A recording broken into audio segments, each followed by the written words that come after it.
You can get it pretty much in any decade of life. You can do additional treatments throughout your life. It can melt some fat in that area. It can also just make that area very sticky for your surgeon. It peels away from each other like a sandwich. It sounds kind of gross, but the skin peels away from the tissue underneath and so on and so forth pretty easily. Don't sabotage your future self for a quick fix today. So I want to talk to you guys about what things you shouldn't technically be doing, or maybe things that you can consider twice before you do, because you might want other treatments in the future, and this could prevent you from getting the best outcome. I'm Prem Tripathi. I'm a board certified facial plastic surgeon. Don't forget to like, subscribe, and follow for more if you like this information.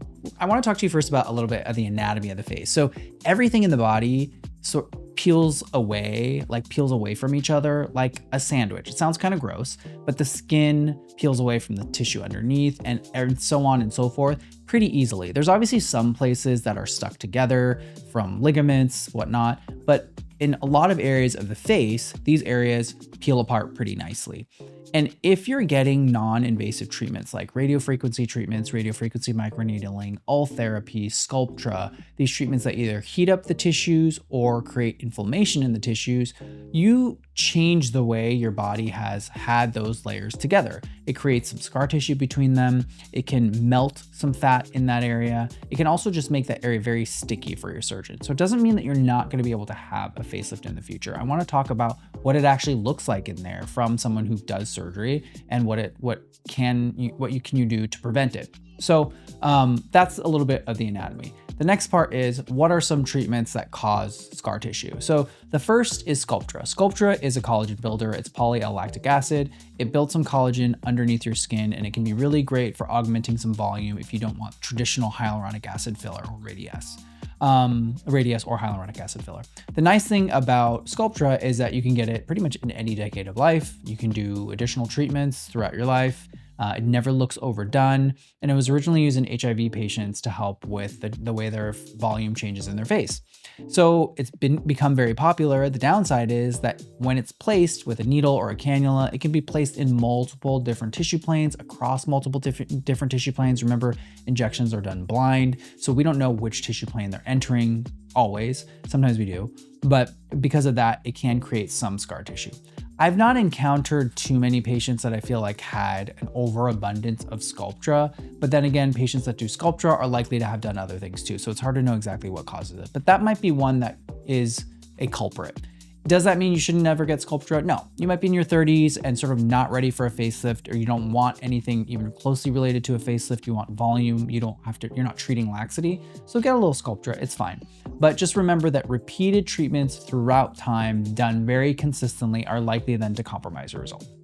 The other are minimally invasive surgical treatments that are not indicated for your issue. So if you need a facelift or a neck lift, getting liposuction or Ultherapy or these invasive laser treatments where it's actually under your skin is going to do just that. It's going to create scar tissue in layers that you don't want, so that when your surgeon goes in there, it's going to be a mess. I had one of these yesterday. It was not fun to tease apart the muscle from the underlying tissue. The second, or the third, I should say, are these in minimally invasive skin tightening treatments. I'm talking Ultherapy, Thermage, Forma. These treatments heat up the tissue underneath. And if you do them repeatedly, if you keep doing Ultherapy 5 times in your life, you're going to contract that tissue. It's like throwing, meat on a stove. It contracts, it doesn't really tighten, right? So you're microwaving and just heating this tissue up. And so the skin and the soft tissue are not going to be in the same plane. They're going to be at the same area, but they're going to be stuck together, or they might not be in the same shape. They're going to be contracted. You're going to have fat melted in areas where you don't want. Okay, so now we talked about those treatments. The next thing is I want you to know what it looks like on the inside. So like I said, when we do facelifts and we pull the skin away, we're looking at a very healthy layer. It consists of fat, muscles, and ligaments.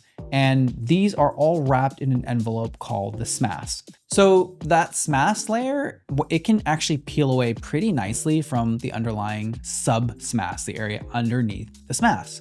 And so when it does that, we actually release the ligaments along your parotid gland in the middle of your face, so that when we do those deep plane facelifts, everything moves up very nicely, very uniformly, and the skin follows. There's no tension on that area, and the area heals pretty well.